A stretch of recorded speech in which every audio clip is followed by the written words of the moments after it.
హల్లెలూయా యేసు ప్రభున్ ఎల్లరు స్తుతించుడి.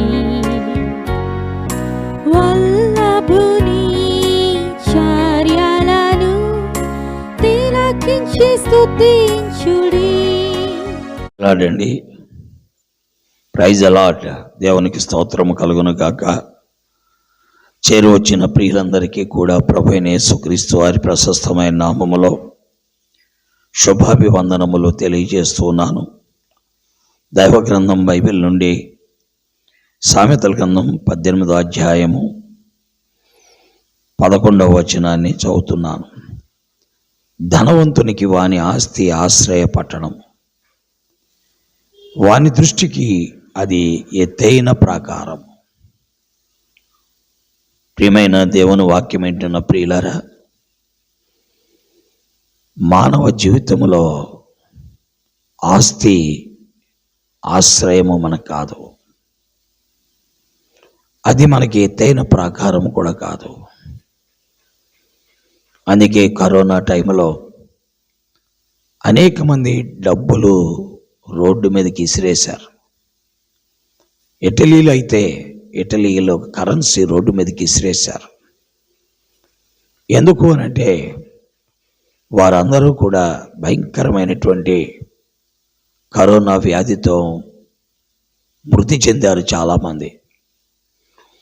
కాబట్టి మానవునికి ఆస్తి ఆశ్రయ పట్టణము కాదు, వానికి దృష్టికి అది ఎత్తైన ప్రాకారము కూడా కాదు. చాలామంది జీవితాల్లో డబ్బే ప్రాముఖ్యం అనుకుంటారు, అదే వారికి క్షేమాన్ని కలుగు చేస్తుంది అనుకుంటారు. లేదు ప్రియులారా, మానవ జీవితానికి ఎంత డబ్బున్నా ఊపిరి అందకపోతే ఏమి లాభం? కరోనాలో 30-40 లక్షల రూపాయలు ఇచ్చి ఊపిరి కొరకై ప్రయత్నించారు.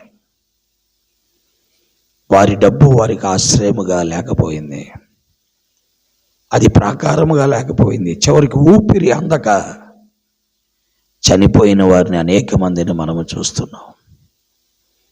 దేవుని వాక్యం వింటున్న ప్రియులారా, మానవ జీవితంలో ఆస్తి ఆశ్రయము కాదు, అది ఎత్తైన ప్రాకారము కాదు. మన విద్య, మన ఉద్యోగము, మన అంతస్తు, మనము కలిగి ఉన్నది ఏది కూడా ఆశ్రయ స్థానము కాదు, ఎత్తైన ప్రాకారం కూడా కాదు. అందుకే ప్రియులారా, అనేక మంది పోలీస్ డిపార్ట్మెంట్ వారిని మనం చూస్తూ ఉంటాం. వారి చేతుల్లో తుపాకులు ఉంటాయి, రైఫల్స్ ఉంటాయి, ఎన్నో ఉంటాయి. అయితే వారు తమను తాము కాపాడుకోలేని పరిస్థితి. అందుకే ఆ ప్రభు అయిన యేసుక్రీస్తు వారు బలమైన దుర్గము. నీతిమంతుడు అందులోనికి ప్రవేశిస్తే వాడు క్షేమంగా ఉంటాడు. యేసుక్రీస్తు మానవ జీవితానికి రక్షణ కవచం. యేసుక్రీస్తు మానవ ఆత్మకు విమోచన కవచం. యేసుక్రీస్తు మానవ ఆత్మకు రక్షణ కవచం. యేసుక్రీస్తు మానవ జీవితానికి ఆశ్రయం. ఆలోచిద్దాం, విశ్వసిద్దాం. ఇది మత మార్పిడి కాదు, పేరు మార్పిడి కాదు, కేవలం ప్రభువైన యేసుక్రీస్తునందలి విశ్వాసం. దైవ గ్రంథంలో ఒక వ్యక్తి తన ఆస్తిని ప్రాకారంగా చేసుకున్నాడు.